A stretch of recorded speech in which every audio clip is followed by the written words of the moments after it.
Salam sejahtera, terima kasih karena bersama dengan saya di Nazilin Unity Channel. Musnah harapan pembangkang untuk menumbangkan Anwar Ibrahim. Kali ini Dewan Negara pula lulus sebulat suara usul RMK 13. Nak kupas sedikit tentang RMK 13 ini. Ini adalah caranya pembangkang boleh tumbangkan Anwar Ibrahim. Kalau RMK 13 ini gagal diundi, akan menyebabkan Anwar Ibrahim kehilangan undi. Tetapi apa yang berlaku? Ya tidak seperti yang diwar-warkan dan diceritakan oleh pembangkang, yang kononnya mereka adalah parti yang paling hebat. Mereka mempunyai keunggulan undi di parlimen dan sebagainya. Rupa-rupanya itu hanya cerita kosong. Apa yang berlaku? Lebih menyedihkan dalam undian semasa undian RMK 13, undiannya mengejutkan kita sebab nomornya sebaliknya. Ada pula pemimpin daripada pembangkang yang seakan-akan menyokong RMK 13. Selain itu, ketidakhadiran para ahli parlimen pembangkang juga mengejutkan dan mengecewakan kita. Entahlah, dalam pengundian RMK 13 yang coba untuk menjatuhkan Anwar Ibrahim pun, mereka tidak hadir. Mereka tidak hadir, tidak bersatu padu. Kalaulah mereka bersatu padu, mungkin juga jumlahnya akan bertambah. Ini tidak. Mereka cerita lain di luar parlimen. Dalam parlimen cerita lain. Akhirnya hari ini, Dewan Negara meluluskan sebulat suara usul RMK 13. Bermaksud Anwar Ibrahim menang besar lagi. Sebelum kita teruskan ulasan kali ini, jangan lupa tinggalkan komen Anda dengan tanda pagar Kami Sayang Malaysia. Saya kongsikan dulu kepada Anda semua, ini terapi imun Transofector for Life. Terapi imun yang meningkatkan daya imun badan kita sehingga 400%. Secara umum dan ringkasnya, apabila imun badan kita jadi kuat, apabila imun badan kita jadi bijaksana, apabila imun badan kita menjadi seimbang karena dididik, diajar oleh terapi imun ini, kita sembuh daripada semua jenis penyakit karena imun badan kita tahu mana satu lawan, mana satu kawan dalam tubuh badan kita. Apabila imun badan kita jadi kuat, seimbang dan bijaksana, dia akan hapuskan akar penyakit yang ada dalam tubuh badan kita. Imun badan yang lemah, imun badan yang bodoh, dan imun badan yang tidak seimbang akan menyebabkan kita tidak sembuh daripada penyakit, bahkan kita menderita karena penyakit. Cepat dapatkan produk yang hebat ini melalui nombor telepon saya yang tertera, WhatsApp saya. Saudara, produk ini lulus KKM, halal dan diperakui oleh dokter-dokter di seluruh dunia. Kalau Anda sudah lama berdoa untuk lepas daripada masalah kesehatan Anda, mungkin ini jawaban yang Tuhan beri kepada Anda semua. Saudara-saudara sekalian, hari ini persidangan Dewan Rakyat meluluskan usul rancangan Malaysia ke-13 RMK 13 dengan sebulat suara tanpa sebarang pindaan pada jam 7.09 malam tadi. Usul berkenan dibentangkan Perdana Menteri Datuk Seri Anwar Ibrahim pada 25 Ogos lalu. Ia disusuli sesi perbahasan disertai 43 ahli Dewan Negara yang berlangsung 3 hari bermula 26 hingga 28 Ogos lalu.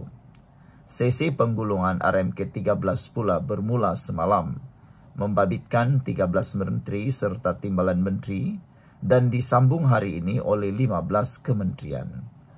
Penggulungan terakhir dibuat oleh Menteri Kewangan II, Datuk Seri Amir Hamzah Azizan, yang menjalankan tugas dan fungsi Menteri Ekonomi.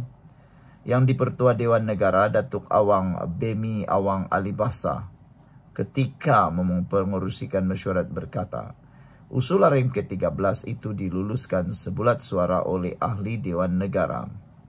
Terdahulu, sidang Dewan Rakyat pada 21 Ogos lalu meluluskan usul RMK 13. Menerusi undian suara tanpa sebarang pindaan selepas dibentangkan Anwar pada 31 Julai lalu. Usul RMK 13 melalui satu atau sesi perbahasan selama 8 hari. Bermula 4 Ogos lalu, membabitkan seramai 153 ahli parlimen daripada blok kerajaan dan pembangkang. Sementara itu, Sesi penggulungan RMK 13 pula bermula 13 Ogos lalu membabitkan 30 orang menteri. Sekian dulu untuk kali ini. Jangan lupa tinggalkan komen Anda. Sila tekan butang subscribe. Kita jumpa lagi. Bye-bye. Salam sejahtera. Terima kasih karena bersama dengan saya di Nazilin Unity Channel. Belum pun bermula pakatan antara PAS, MCA, dan MIC, sudah mula bergaduh. Kemarin pemimpin daripada MCA dengan ikhlas memberikan tips, memberikan clue atau memberikan garis panduan kepada PAS bagaimana PAS boleh diterima oleh orang bukan Melayu. Tindakan ikhlas daripada T itu disambut dengan satu tindakan mempertahankan diri pula. Itulah PAS. Ramai orang kata tiada yang boleh dapat bekerja sama dengan PAS, dan kalau beginilah sikap PAS, PAS tidak akan dapat menjadi kerajaan lagi, kata mereka. Apabila PAS hari ini menyatakan kami ada cara sendiri pikat bukan Melayu. Apakah cara PAS untuk memikat bukan Melayu? Kita dengarlah. Naib Presiden PAS Muhammad Amar Abdullah berkata, PAS hormat saranan T. Lien Ke, namun menyifatkan ia pandangan orang luar. PAS mempunyai pendekatan dan strategi politik tersendiri dalam memikat pengundi Cina dan India, sekaligus menolak saranan bekas Naib Presiden MCA itu. Naib Presiden Muhammad Amar Abdullah berkata, pihaknya menghormati saranan T namun menyifatkan ia pandangan orang luar. Saya sudah membaca pandangan T itu dan saya setuju dengan apa yang dinyatakan oleh T. Pandangan-pandangan yang diberikan oleh Tian Li Ke itu adalah pandangan yang ikhlas dan memang tepat. Ia harus diamalkan. Tetapi apa yang berlaku sebaliknya, PAS melalui Amar menolak perkara tersebut. Kata Amar, dia atau T orang luar, cakap cara pandangan orang luar. Kita ada pandangan dan strategi kita sendiri. Kita pun ada kajian yang kita buat dan perancangan, katanya kepada FMT. Sebelum kita teruskan ulasan ini, jangan lupa tinggalkan komen Anda. Apa pendapat Anda?